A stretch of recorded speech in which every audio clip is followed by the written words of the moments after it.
I was just doing something. A lady sent me a thing the other day, pointing out to me this old chapter called I Need Do Nothing in the Course of Miracles, which I used to really be engaged with years and years ago. So I went into it for the last two nights, last two talks. And the whole idea is if I need do nothing is really the perfect, appropriate response of the message of non-duality, basically, yeah? Because you see that all of the doing is really represented by a body, yeah? And even in spirituality, they talk about a spiritual path. What would be on a spiritual path or any path is a body. That's, yeah, wanting to get to the top of the mountain. What can be at the bottom of the mountain and then climb these steps of realization and arrive at the top of the mountain, the body. So everything is framed as a body. And as the Course in Miracles says, the brain interprets to the body of which it is a part. Yeah? It's not saying, that's the demon's work. It's just saying a fact. Yeah. The brain takes in everything that's happening and collates it to refer to the body. Yeah. So doing is never seen as doing. It's seen as implying there's a doer. Yeah. Feeling is never just left alone. It's always used to emphasize the feeler of all the feelings. Yeah. Thinking, again, there's so much cultivation and trying to segregate thoughts and good and bad and affirmations and stuff like that. But the real idea of the thoughts is always reinforcing the idea of the thinker. Yeah. So the target is always, let's say you got the rifle, you got the sight, but you got the target all off. Yeah. Because you're aiming at the wrong thing. You're trying to get out of thoughts, but you're trying to get out of thoughts as a thinker, yeah, which is impossible because the thinker needs thoughts to be implied. There's got to be a claiming of thoughts to keep implying the thinker. The thinker doesn't refer to itself, yeah. It's like a shot in billiards where the 8-ball is somewhere and you hit a bumper and then you hit the ball. Yeah. The thinker doesn't have any self-reference. It doesn't present itself. It's like a reflection of claiming something else. Yeah. So there's thoughts going on, and then the thoughts are used to imply the thinker. Then the emphasis goes on the thoughts and is used to reinforce the emphasis of the thinker, to the point where the thinker would believe the real relief for the thinker would be to have no thoughts, but the thinker is a thought. Yeah. So do you believe you're going to have no thoughts? That is actually that which is being used to infer the thinker. There would be no thinker without the thoughts. Yeah. But we have it asked backwards. We believe there's a thinker that's doing thoughts or not doing thoughts, having them, shouldn't have them, yes? But basically the thinker comes after the thoughts with everything else. So the basic beginning is really more like the end. It's sort of like the entrance is the exit is the entrance, yeah?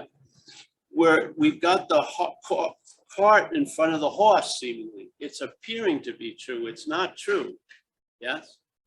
It's not true, and it never will be true, and it never was true. There's always the horse before the cart, yeah? So there's thinking before thinker, there's feeling before feeler, there's doing, and then the sense of being the doer, yeah? Without the doing, without the thinking, without the feeling, this reflection or this shadow could not be cast. It has to take something that's happening to cast the shadow, yeah? Yet, the emphasis on the shadow is that the shadow is doing everything that's actually being used to infer it. Yeah. So the simple example is when people get the modicum understanding of self. Yeah. And then they call me up, or they used to email me, and they go, Paul, I really got selfing, and I just found myself doing it all day. That's not it.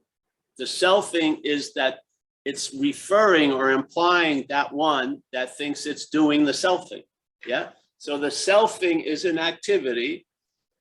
It makes a suggestion or a supposing or an assumption, which comes after the activity. And that assumption is then put before all activities. Yeah. So you're having trouble getting out of your parking space because you keep driving into the parking space. That's why. You're starving, even though dinner is available right now. The invitation is never, oh, there's a dinner in, Benares, the summer of 2022. No, the dinner is now. Yeah, the time is now. The dinner is here. But what we find ourselves in a weird way by this preoccupation with all this mental activity, we're facing away from the table. The food's there. You can even smell it and shit. Yeah, but you're looking here and you're waiting for it to show up.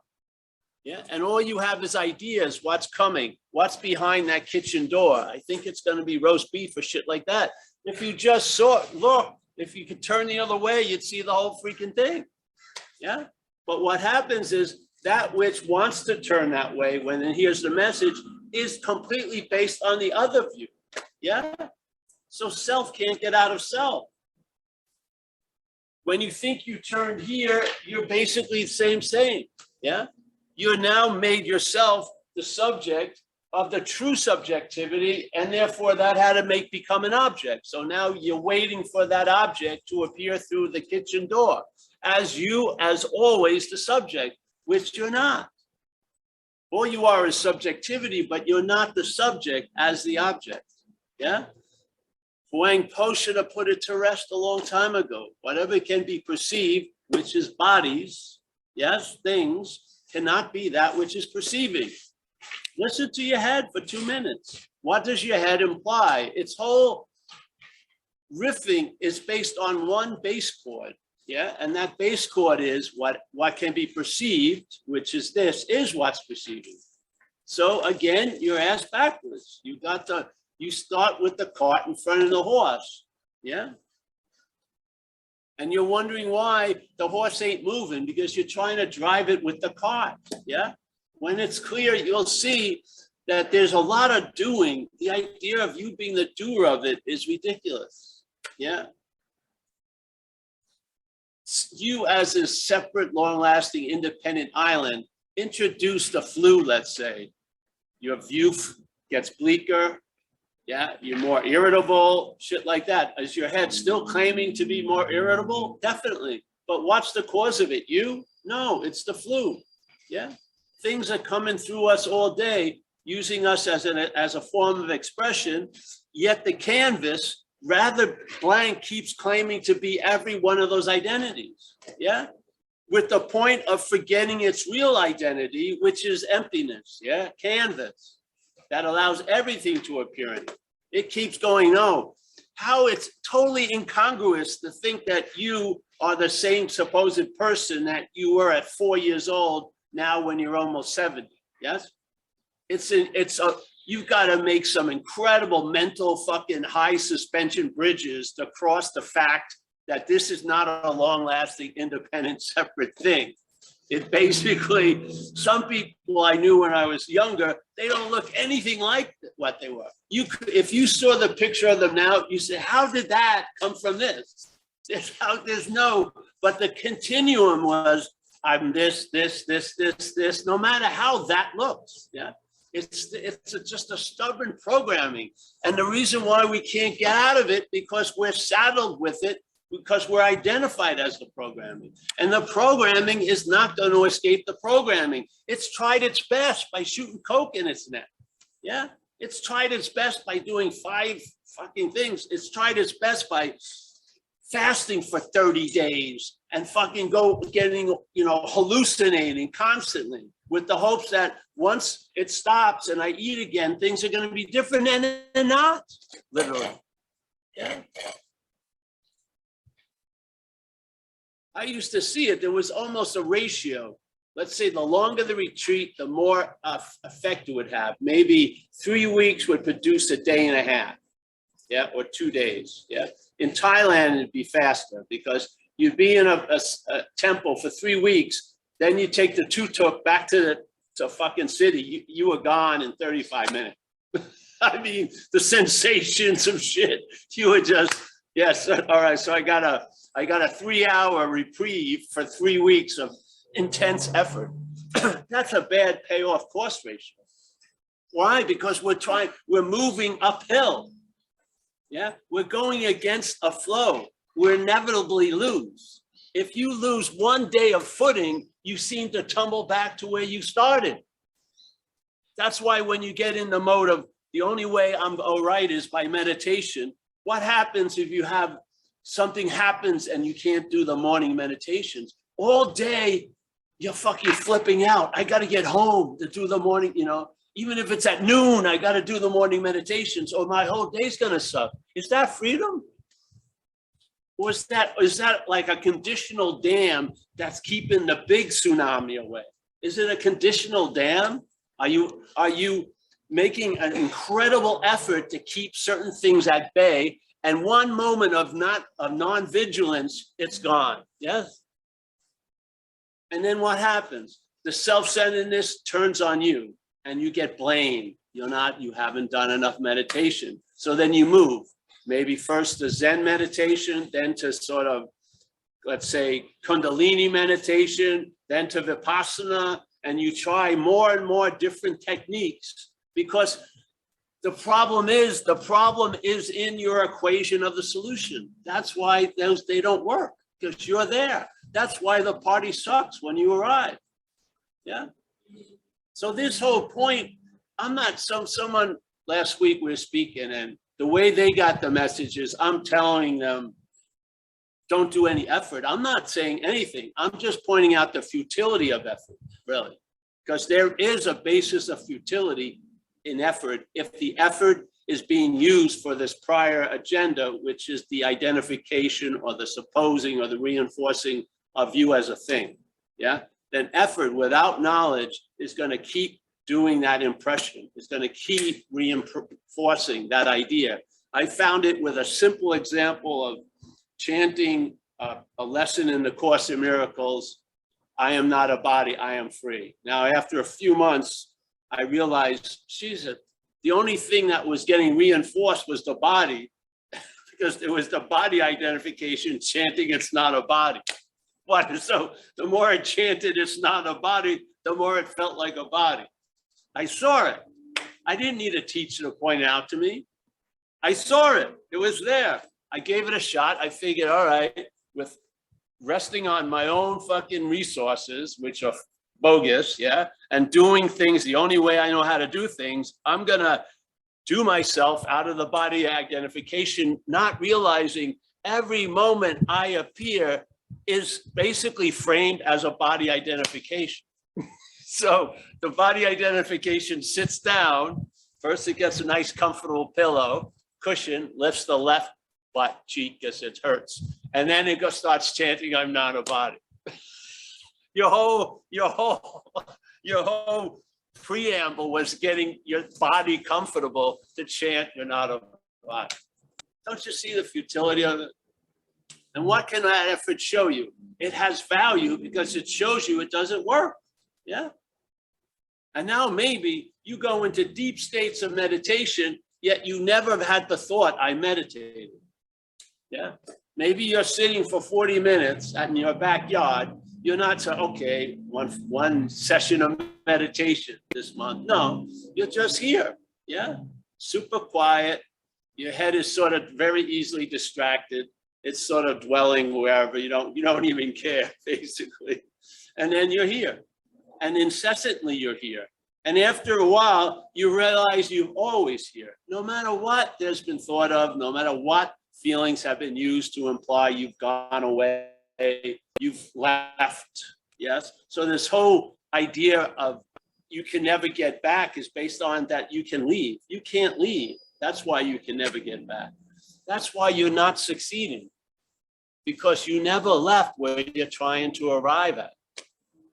Yeah. So if you want to play out the act that you have left, and then everything has to support that, then basically your arrival is very, very, very, very long. And there's always something that stops the day of arrival because you have never left.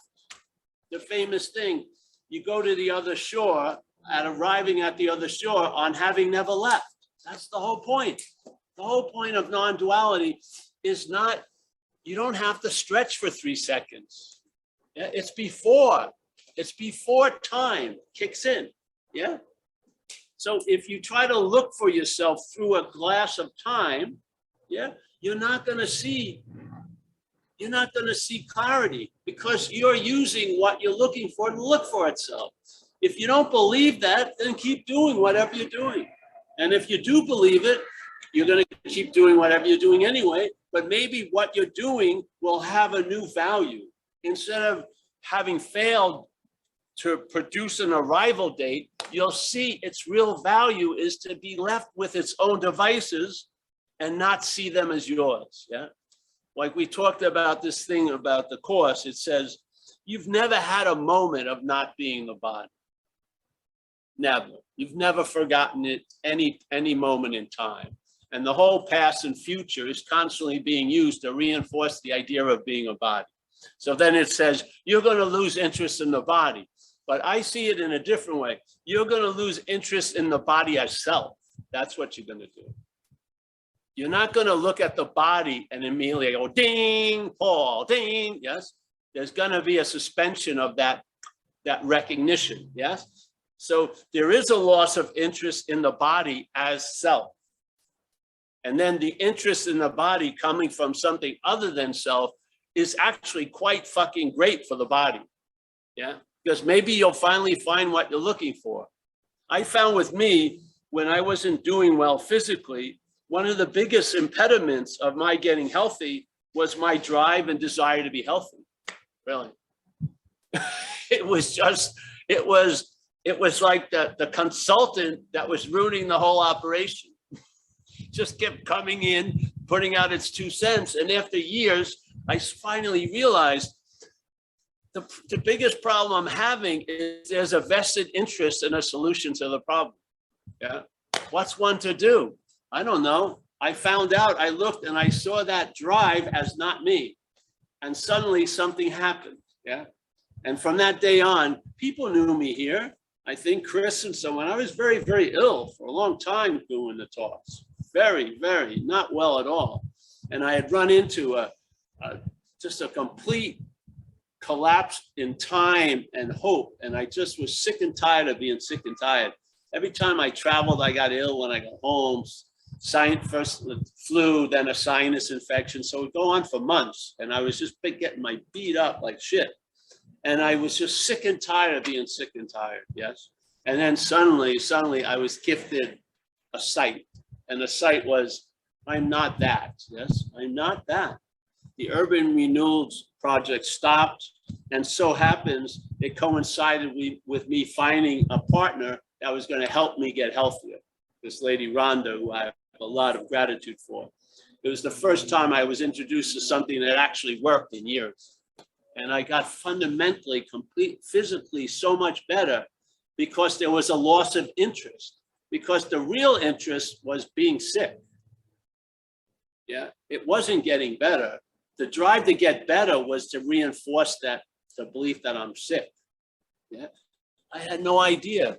I was like the ping pong ball, not knowing it's part of a ping pong game. Yeah, and then suddenly I saw it.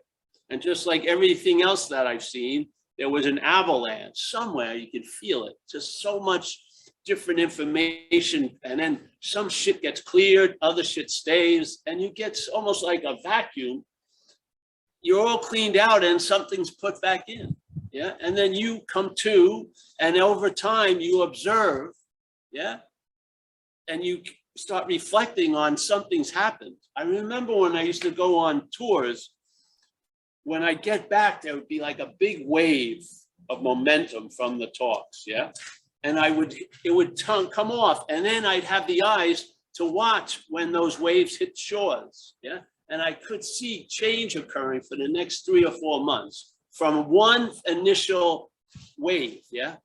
The wave of opening to this message triggered something, and not getting distracted. I saw it, and then I saw what it triggered months later. And then there was truly a transformation to perhaps there's a better way, trusting the infinite rather than finite self. You cannot change that ratio. Yeah. If you set out on the course as what you're not, to trust the infinite, it's more trusting the finite self. You can't get out of it as it. And you're not going to get into anything else without it. Yes. It's going to come. When you meet the Buddha, it's going to be a threesome. It's going to be you, the Buddha, and then this fucking idea. Yeah.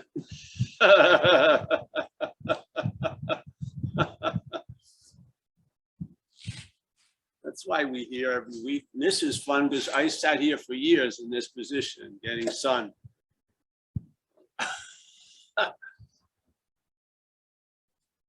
And I saw that message. Once we had a helium balloon here when it was released, and we followed it. It went so freaking far. Unbeknownst to everyone underneath it, they were all doing their shit. Just fucking, it had durability and stayability. Yes, that's like the message. The message travels well.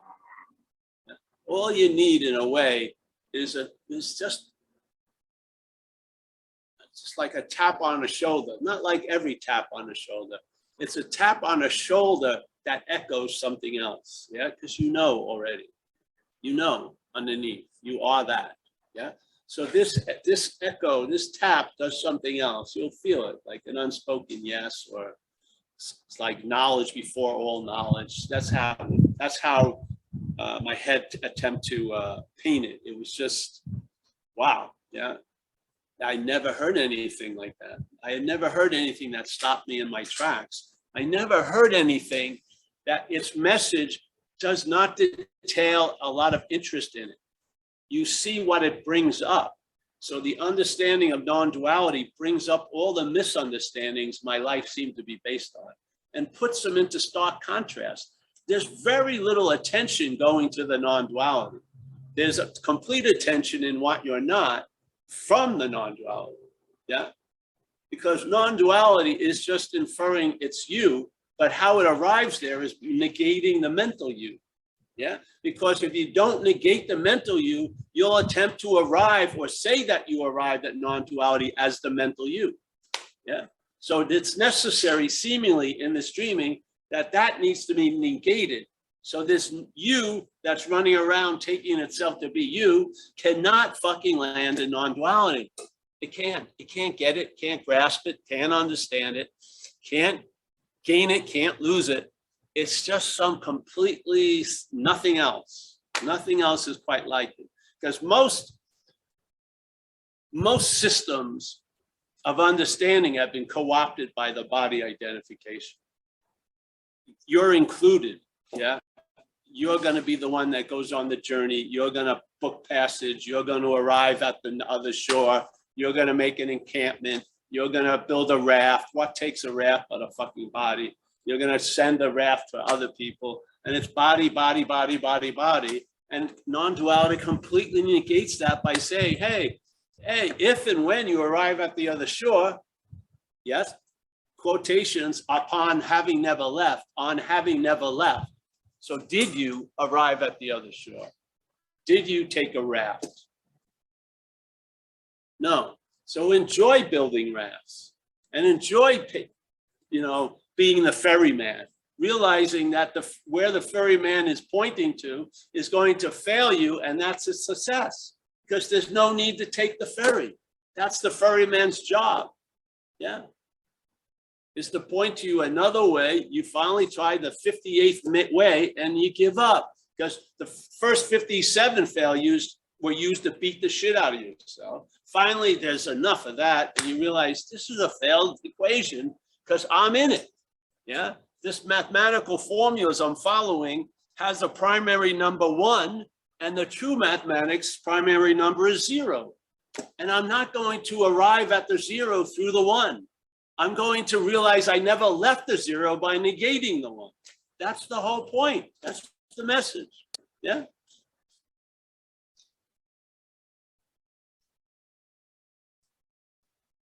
And then to the one, it may seem like it takes time for it to seemingly lose all interest. But the loss of interest isn't from time. Yeah. You got the whole enchilada and it may peel itself over time. But the whole thing, just like the Course says, hey, everything, anyone doing anything, it's going to succeed sooner or later because of the purpose. Mind is dreaming itself out of the dreaming. That's what mind has given the purpose to. Yeah. I'm going to dream myself out of dreaming. All right. One form will be 30 years of practice. One form will be, whack, fuck that, no practice. Yeah. It doesn't matter. You can't lose. That's the great news. Yeah. You can't lose. And the thing is, if you hurry up and you arrive there, it tells you you never left anywhere. So there's no need to hurry up. There's no need to go anywhere. Yeah. That's the beauty of it. And then you have things to do today. Yeah. You go to the coffee shop, go to the city, go a lot of places. But in fact, you never go or arrive here. Yeah. Why do we keep applying the same thing we apply to a body and another object when it comes to us? Yeah. We're not in relationship with us. We're not. There's not us. There's not a part of me in relationship with another part of me. There's no two. Yeah.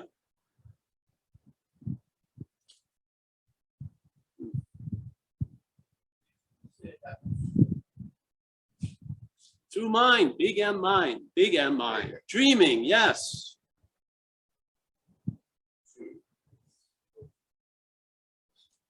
Doesn't, listen, let's say, look at Buddhism in one way. The exact nature, the essence of Buddhism is emptiness. The nature is reflective, yes? The manifestation is energy. So the dreaming is energy, yes? Things are happening, yes?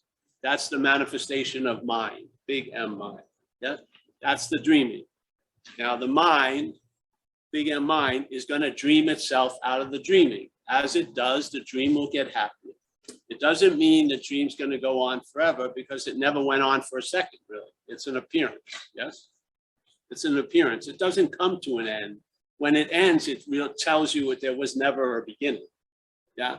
So there's not like, oh, this is an 800-year dream. No, there's dreaming. There's no dream.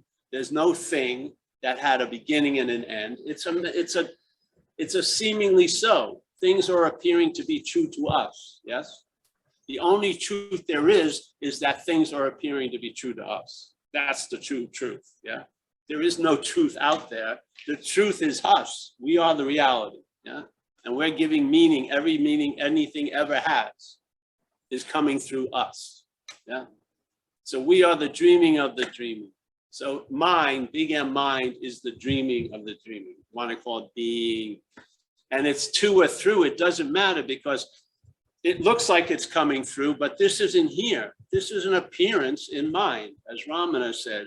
The body appears in mind, the big M. It's dreaming. So it appears in mind, and in that appearance, it seems like something comes through it, but nothing's coming through it, yes? Because it's an appearance.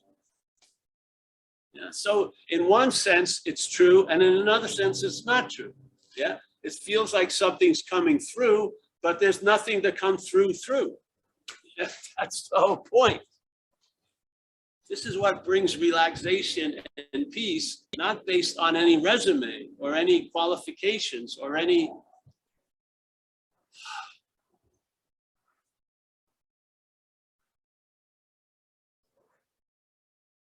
If you have a modicum of understanding of non-duality, great fucking empty edifices will be built on it. Everything will be explained. You'll see the reason why you haven't been able to get out of self, because you're not in it. You realize the fruitlessness of trying to escape an imaginary place. Yeah, these things all come about from the horse finally being seen as in front of the cart. Zen, they would say blue appears as blue, red will appear as red, exactly. Things that are always been clear will become clear to you, yeah? They're not like, oh, they just became clear. They've always been clear, we just haven't seen it, yeah? Then there's a point of seeing it, and then it's like you never not seen it. That's the way it goes. So time seems to have relevance until you're out of it. Then it has no relevance. Yeah, yeah. Like a dream. Dream 5-second slurping a Slurpee or a 300-year epic. So how long does it take to wake up from both dreams? Does the 300-year epic demand 3 months of waking up? And the 5-second epic, we really, no. When you wake up in the morning, it takes exactly the same amount of time. None. Yes? Why? Because time is only relevant when you're in the flow of time. It has no relevance outside of its effects. When it's producing effects by the dreaming, it has relevance. When its effects stop, it has no relevance. So when you wake up from the dreaming of that crazy tiger that was causing you to have a fucking panic attack, you're not having a panic attack now, yes? Because now the influence has no influence on you. Yeah? So time is as real as its influence on you. Yeah. And in this case, it has no influence on the fact of what we are, because we are that. I am that I am. There's no time in there. The I am Paul takes time. That's needed. Time is needed to make something that isn't there seem to be there. It takes time. You couldn't do that chore without time. Yeah, there's no way. For you, John Klein? For you to appear, you had to have appeared before, and you're actually projected to appear later. Yes, that's how the idea of self seems to be available now. Is I was Paul, I will be Paul, therefore I am Paul. It never starts at I am Paul. It arrives there, yeah, in time. I was Paul. Look at all these pictures. I will be Paul, or why would I be worrying about him? I mean, he's going to be in the future if I wasn't him. So there's I will be Paul, therefore I am Paul. That's how it gets there. It can't get to where it is without time, because where it is isn't true. Yeah, it has to do a little maneuver to imply something, and then it sets that as true, and then it riffs on that, and then you get a lot of false evidence appearing real most of the time. Yeah, that and wonderful in a way. False evidence appearing real, if it's held in a comedic view, it's fucking hilarious. You've got tons of jokes and skits all day about yourself. Yeah. But if it's held as CNN, if the false evidence is appearing real to you, wow, forget it, man. Yeah. So I think that's it, Mike. I'm going to get lizard eyes soon. So Mike, see if there's any questions. Look at how far Mike went. Where is a picture of Mike? Go ahead and ask them if they want to raise their hand. Hey, if anyone wants to share, just put up your hand, and Mike, who's under a blanket, will direct you. Now, if Mike was Shri Mike, Chris and I would be doing this. Maybe a little air once in a while. But he's not Shri Mike, so fuck him. I was Shri Mike for a day.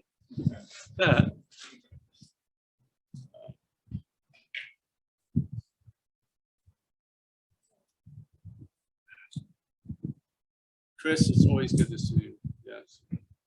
Yeah. All together. All together, yes. Seemingly different asteroids, all made of the same rock. Yes. That is cancer for you last night. Okay, one of the things that I realized is the story I'm making around it.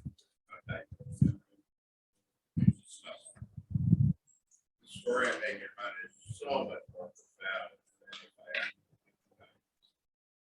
For sure. So much more involved. Especially serious subject like so much more involved. So let's say as a person, yeah, you see there's a very powerful, let's say, automatic machine gun. You come home and your 4-year-old has it. Yeah. you wouldn't want the 4-year-old to have that much power, would you? When you see the profundity of the cancers before you even get diagnosed, that's an incredible demonstration of a lot of power. Do you want that to be directed by the head?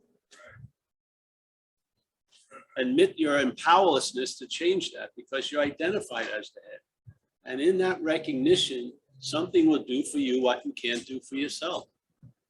Seriously, something will shuffle your cards when you've been sorely hoping you could shuffle them. Something will shuffle the cards. Something will change the way you read the hands that are being sent to you. Yes, you'll travel lighter through whatever life has in store for you. You'll realize this profundity, this power of you and I give everything all the meaning it has. That's not something to be whipped around with. You know, I would let the weight of humility rest on you when you hear this message, to realize I see people making, well, they're being used to make exquisite suffering, incredible suffering, and they have no true cause of the suffering. It's all made up. It's a causeless effect. They're worrying about something that's not even so, and they're producing a huge amount of effects.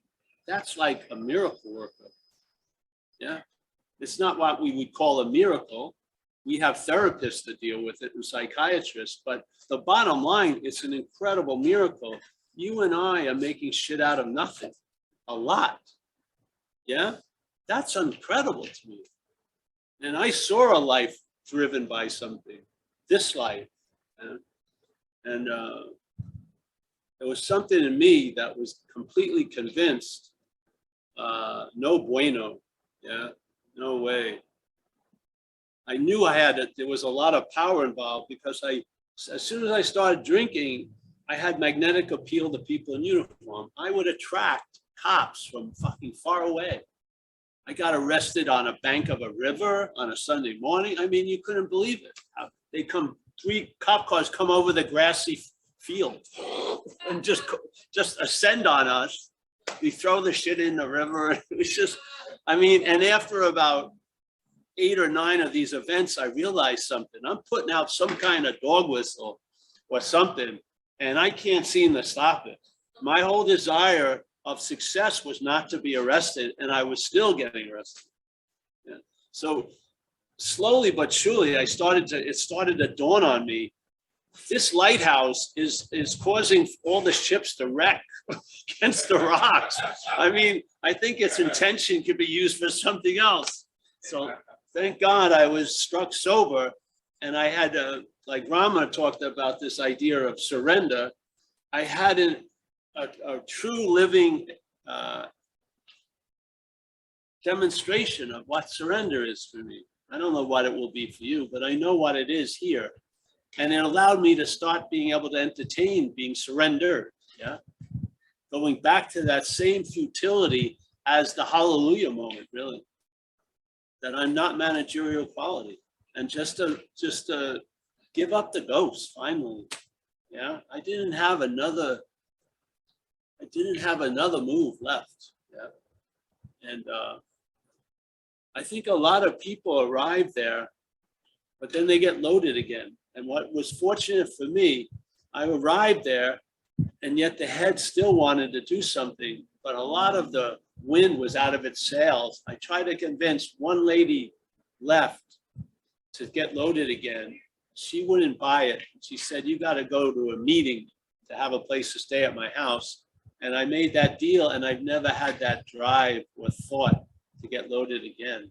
It was like the last, hopefully the last scream of the fucking addictive banshee, yeah? Because something hadn't come in, something had changed the course of Paul's life. And it was very clear Paul had nothing fucking to do with it. Paul was just basically trying to stay obliterated till I ended up in another institution, jail or death. Seriously, I had been beaten down to a point of incomprehensible, pitiful demoralization. Because I spent 2 years in the program. That hope got regenerated again. They told me I wasn't Mr. Hyde. you're Dr. Jekyll from now on. Your life is going to go great. And as soon as I left that place, I got loaded again, and it was worse than ever. So I was completely demoralized, completely, where I basically would drink just to stay obliterated until I could get some drugs. And I given up all hope. I thought I gave it my best shot, 2 years in Delancey school. Didn't seem to be enough. I couldn't, this thing just kept pulsating and demanding a response. And there was no defense against it, yes? And something happened, something changed the course of this little trajectory. Forever, my gratitude, I can't even voice it. Because what really makes a lot of the juice of gratitude is the depths that you were saved from. Yeah, and those depths are unmanageable. You can't do it justice by a memoir or anything. When you don't know what it's like when you're not in it, it is unbearable. Your head is just stitching you a new one all day, and you're living for that head. So, yeah. All right, yeah. Just riffing.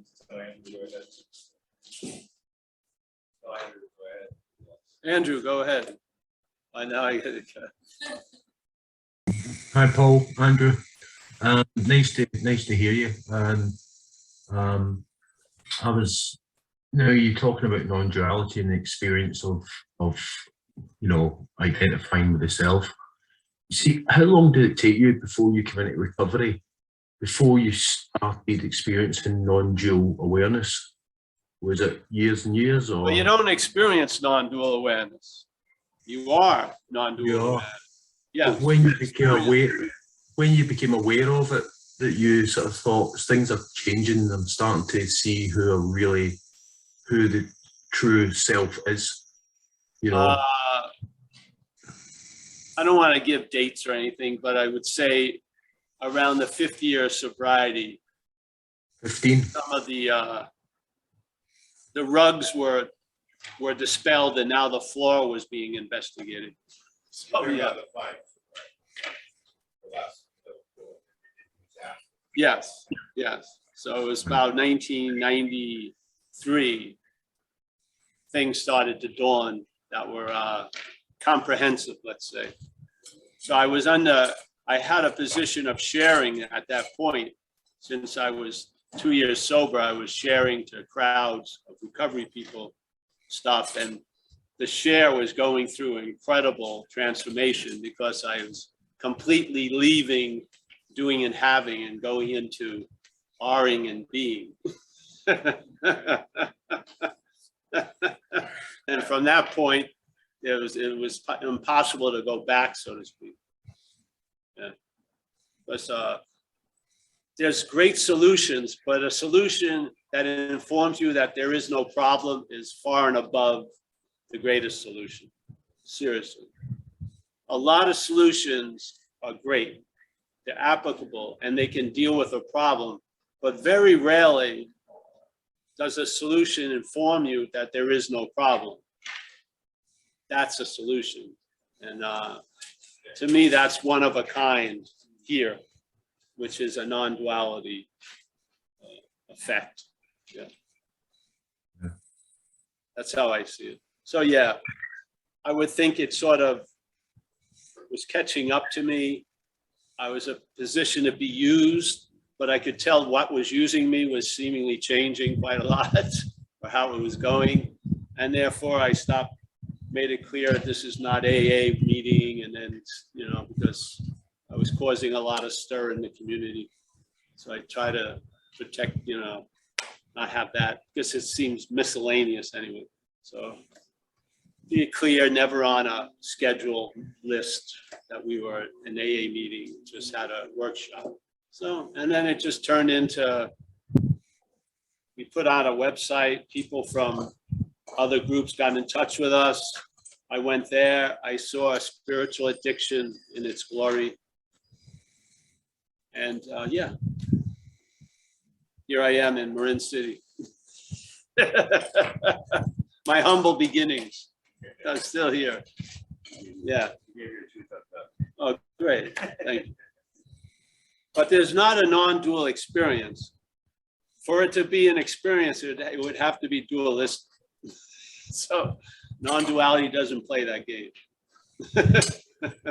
It's something different than an experience. First of all, when it comes, it tells you it's always been this way, and it never goes. So it just breaks out, it breaks the definition of experience completely. When it shows up, it tells you it's always been going on, and it never goes. So I can't call that an experience.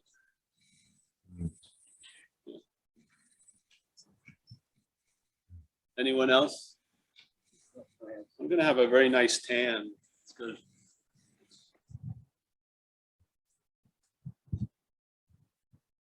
Used to be worse on those days I get cooked up here. My pants were stuck to the seat. Really bad. Another question. I remember once my leg went out bad at a meeting. Just went out.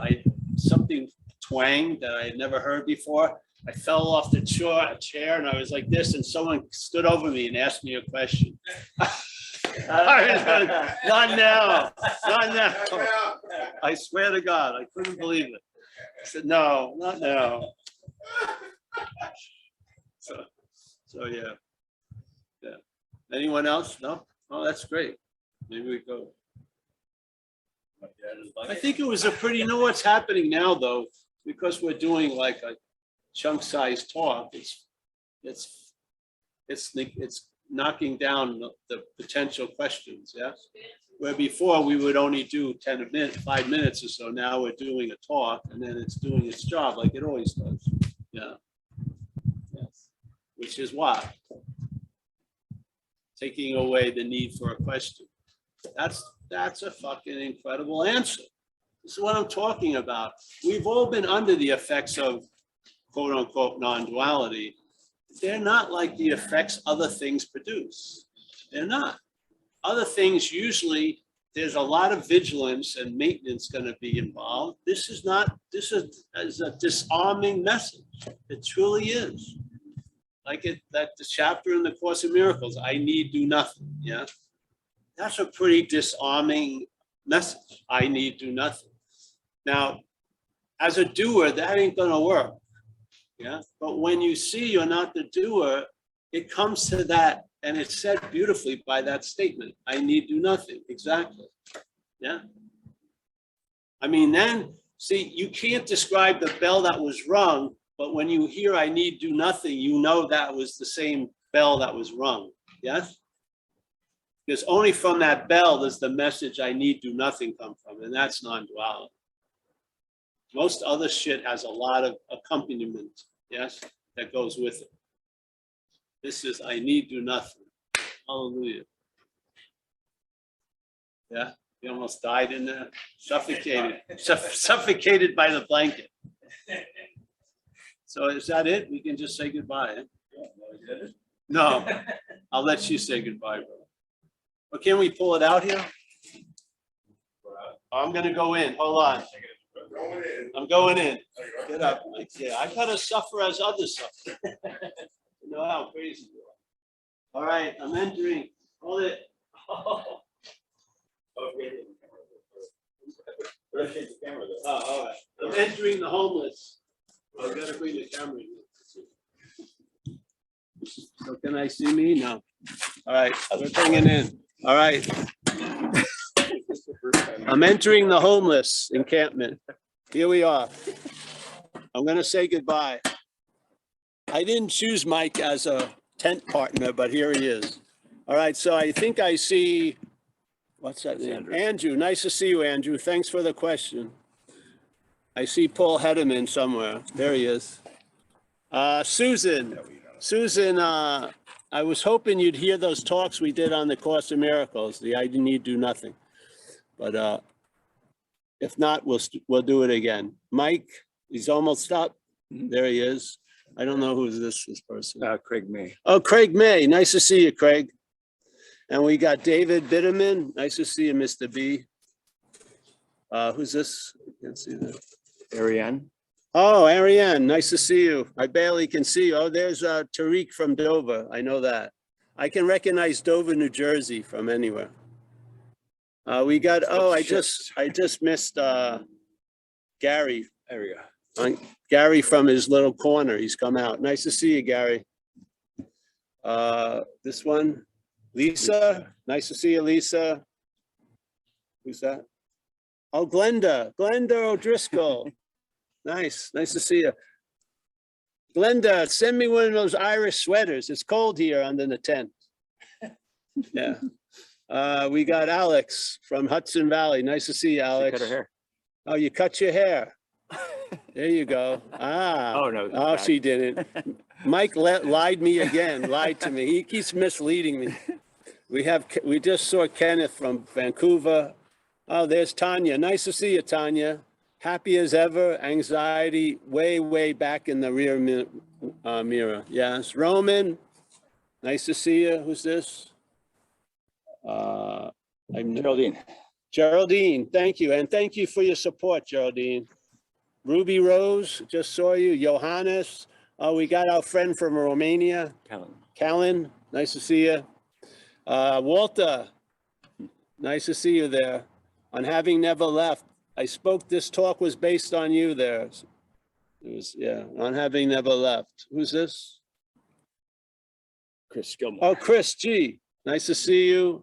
We got Stefan. We also have Mickey, the Madeira. Anyone else here? Oh, Tommy's there. Is that Natalie? Natalie, say hello to Natalie. I don't know. We're just saying hello. Or is it Indian? We can't see anything. We don't have any lighting in the under the blanket. That's probably. That's it? Well, let's see. Okay. Is there any more? Oh, yes, they are. Oh, Taj, nice to see you, Taj. Vlad, fantastic.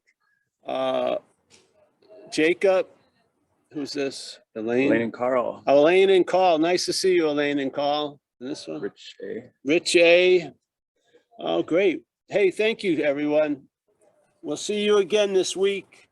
And yes, we're going to stake donations for a new tent. So just think about it. I can't stay next to Mike this long. All right. All right. See you. Bye-bye. Bye. Yeah. Thank you, guys. Good job. There you Got go. to That work. was a great job, Mike. In all these situations. Oh, yes, let's pass the basket. Thank you. One of them. Yeah, Z, you want to get the basket? Yeah. Oh, the hat, yeah. You need a basket. That hat comes from my first video I ever did. Not my first one I did, the first one I did with someone else, which was I can't see anybody. It's too bright. Chris, Bye. Oh, What's that guy's that name? really makes it happen. At the first science.